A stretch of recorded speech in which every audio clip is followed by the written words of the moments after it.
We have an armadillo problem. So this week I'm going to attempt to get rid of them. We're going to plant a few plants and I'm going to show you some propagation progress. Let's go. So this is one of our garden beds. It's foundation planting, a lot of shade. So there's hosta.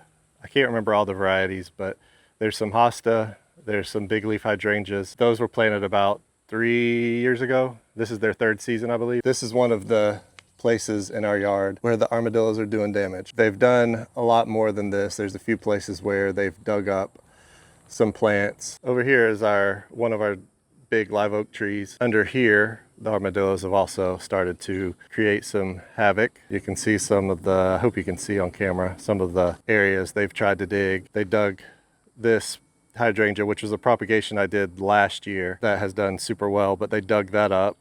This is the other side of our porch on another foundation bed that was planted around the same time as the other side I just showed you, but the armadillos are doing some damage in here. So this is the product that I'm using. It's called Molmax by Bonide, and it's essentially a castor oil product that you just spread out in whatever area you want to deter them. It doesn't harm them, but it makes the food taste nasty and makes the smell bad, so that they're encouraged to go elsewhere and find food. I don't have enough to do all of it, but I'm going to spread as much as I've got. And it seems to work okay. It works for a couple weeks, and then you have to reapply it, or hopefully by that time they realize your food's not good and they go away. So I'm going to spread this out, then you have to water it in. It's supposed to rain this afternoon, so I'm going to let Mother Nature water it in, and hopefully they don't come back. So I just kind of try to spread it out evenly. Hopefully they come back, or they don't come back. Well, they'll come back to see that their food's not good, and then they'll hopefully find a new food source. Because while I love nature, and I want nature invited into my garden, I don't want armadillos that are digging up plants. So that's 2 bags down. I'm gonna have to order some more.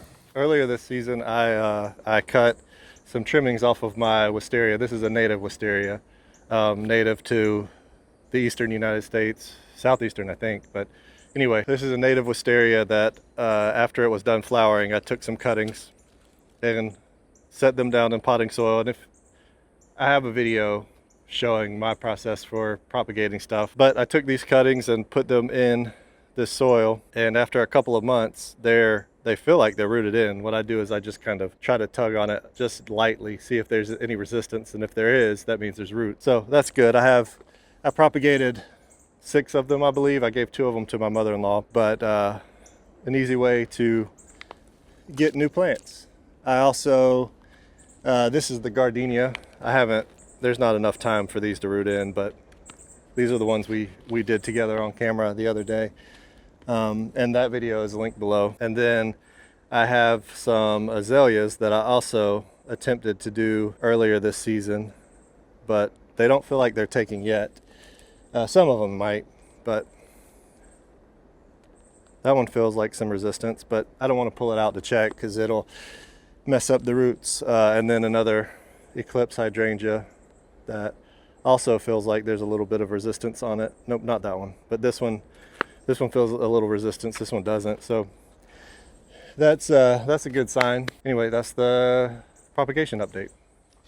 So this hydrangea that I showed you a few minutes ago that I propagated last season, I put it a little bit too far back in this bed. Whenever I first planted, I didn't plan on making this as deep, but now it's deeper. So I'm gonna take this Formosa Azalea, which gets to be about 6 to 8 feet tall and wide, and put it where this hydrangea is, because 1, it's evergreen, and 2, which will make a nice backdrop, and 2, it's bigger. This hydrangea gets to be about 3 to 4 feet tall and wide. So I'm going to take the azalea and put it in the hydrangea's place and move the hydrangea up a couple feet. This hydrangea is not super rooted in, so it should be fairly simple to move. Like I said, I just planted it earlier this season.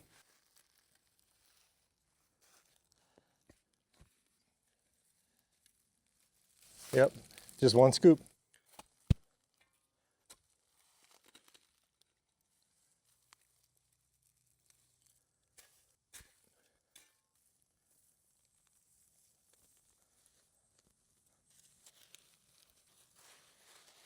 And because this one was pretty root bound, I'm going to take some of these tips off to help the plant absorb the water and not lose it. as it's trying to establish itself. Now you could come in with some hedge trimmers or something like that and trim it down, but I didn't want to go grab them. But I just usually just go down to the closest bud and just get these tips off. So again, like I said, the plant doesn't try to push all the water out to the tips, and it can just survive while it adjusts to its new home. Right here is the Eclipse Hydrangea we planted the other day. Here's the Azalea I just planted. So now I'm going to put this kind of right in between them so that eventually they'll grow together and they can touch and be nice and happy.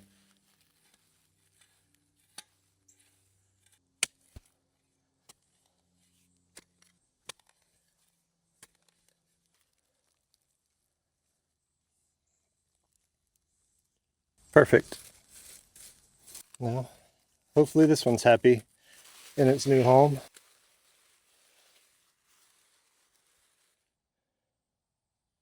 Now I'm going to do the same thing, replace this hosta with this Gatsby Pink Oakleaf Hydrangea.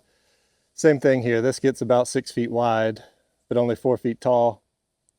And this oak leaf gets 8-ish feet tall and wide.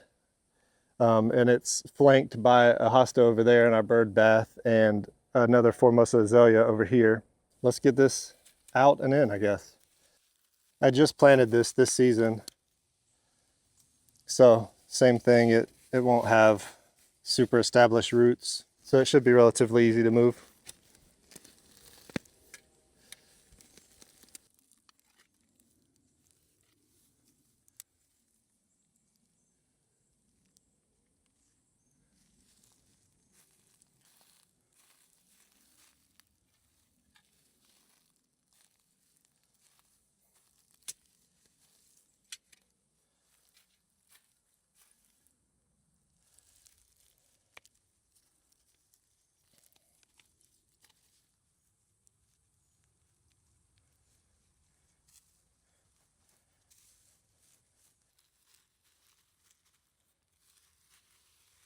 All right, now let's take this hosta. It was here, and I'm gonna move it over here.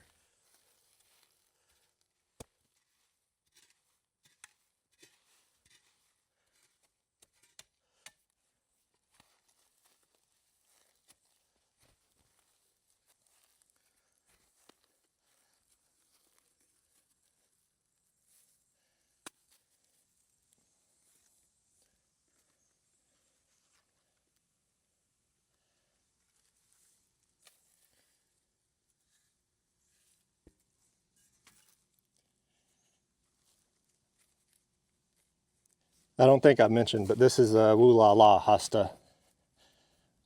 Woo La La. And she gets big. I like them. I like big hostas.